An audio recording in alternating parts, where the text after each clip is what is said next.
இப்போ ஸ்லீவ் பார்த்துக்கலாம். ஸ்லீவ்னா நம்மளோட கைக்கும் பாருங்கள் அதே மெத்தடு தான். கைக்கும் என்ன செய்யணும்னா கை ஃபஸ்ட்டு கையை வந்து நான் இப்படி ரெண்டு துணியாக வச்சுருந்தோம்லக்கா, அதை வந்து இப்படி 4ஆக மடிச்சிருக்கோம். அவ்வளோதான். மடிச்சுட்டு இதையுமே என்ன செய்யணும், டேப் வச்சு ஸ்கேல் வச்சு 1.5 இன்ச்சுக்கு நம்மளுக்கு தையலுக்கு விட்டுடலாம். தையலுக்கு அதிகமாக விடுறதை பற்றி பிரச்சனையே இல்லை. அதுக்கப்புறமா அளவு ப்ளவுஸ் எடுத்துக்கோங்க. அளவு ப்ளவுஸில் நம்மளுக்கு ஸ்டிச்சிங் வந்து நம்மளுக்கு இந்த ஆம்கோல் சைடில் ஸ்டிச் பண்ணியிருப்பாங்க பார்த்தீங்களா, அதை வந்து எல்லா பக்கமுமே மடிப்பு பக்கமாக இருக்கிறது நம்மளை பார்த்துருக்கணும். ஓப்பன் லைட்டாக இருக்கும் பார்த்தீங்களா, இந்த மாதிரி 2 ஓப்பன் இருக்குமா, அதை வந்து நம்மளோட ஆப்போசிட்டில் வச்சுக்கோங்க. வச்சுட்டு அதே இதை ஸ்டிச்சிங் பண்ணியிருப்பாங்கல்ல கையில், அந்த இதையுமே நம்மளுக்கு அந்த ஆப்போசிட் சைடில் போட்டுருங்க.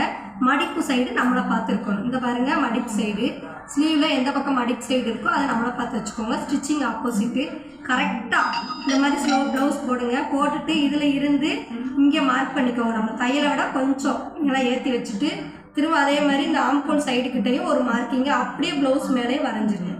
அவ்வளோதான். இந்த இடத்துல ஒரு டாட் கை வச்சு இதில் இருந்து இப்படி இந்த மாதிரி போட்டுட்டு இவ்வளோதான் ஸ்லீவ். இவங்க சின்ன கையாங்காட்டி இவ்வளோதான் வந்திருக்கு. இவ்வளோதான் உங்களுக்கு அந்த வளைவு. இப்போ இதில் இருந்து நம்மளுக்கு வந்து இவங்களுக்கு ஃபுல்லுமே நம்மளுக்கு இந்த அளவுக்கு எடுத்துருக்கோம். ஆனால் நம்மளுக்கு வந்து ஆரி ஒர்க்குக்குன்னா இவ்வளவு போதும். ஏன்னா இது வந்து நம்மளுக்கு அப்போல் சைடில் தான் போகும். 1 இன்ச்சு இந்த பக்கமும் 1 இன்ச்சு அந்த பக்கமும் நம்ம குறைச்சிக்கலாம், தப்பு இல்லை.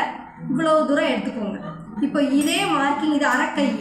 இதில் நான் 4ஆக மடித்து போட்டிருக்கேன். அரைக்கையை நீங்கள் என்ன செய்யணும், கை வந்து இதுலேயும் கார்பன் ஷீட் போட்டுட்டு திரும்ப இதே மாதிரி இங்கே இருந்து இப்படி மார்க்கிங் பண்ணிக்கோங்க. கார்பன் ஷீட் போட்டிங்கன்னா அரைக்கையை ஒரு கையாக்கி காட்டும் பாருங்கள்.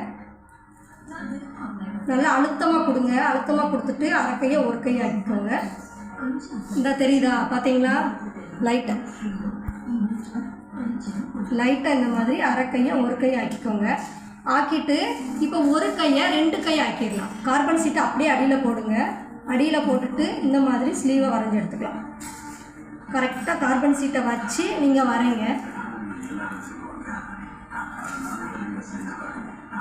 அவ்வளோதான் ஸ்லீவு. இப்போ ஸ்லீவோட சென்ட்ரு எதுன்னு பார்த்தீங்கன்னா இந்த இடத்துல தான் நான் உங்களை ஸ்டிச் பண்ண சொன்னேன். கைக்கு வந்து அட்டாச் பண்ணணுமான்னு கேட்டிங்கல்ல, இந்த ரவுண்ட்ஸு இதுக்கு நேராக தான் ஸ்டிச் பண்ணுங்கள். கரெக்டாக இங்கேருந்து ஸ்டிச் பண்ணுங்கள். அதே மாதிரி இங்கே முடிக்கிற மாதிரி இருக்கும். 80 பாயிண்ட் கிளாத்துன்னா லைனிங்கு. இதில் இருந்து இப்போ செக்குடு கேட்டிருந்தீங்கல்ல, இப்போ இது ஃபுல்லாக அளந்துடலாம். எவ்வளோ இருக்குன்னா நம்மளுக்கு ஆம்கோலால் 9.5 இருக்குது. நம்மளோட கை வந்து 9.5 இருக்குது கீழே பாட்டம். அந்த 9.5ல் பாதி 4.25. அந்த 4.25 இந்த மாதிரி மார்க் பண்ணிவிட்டு இதுக்கு நேராக ஒரு கோடு போட்டு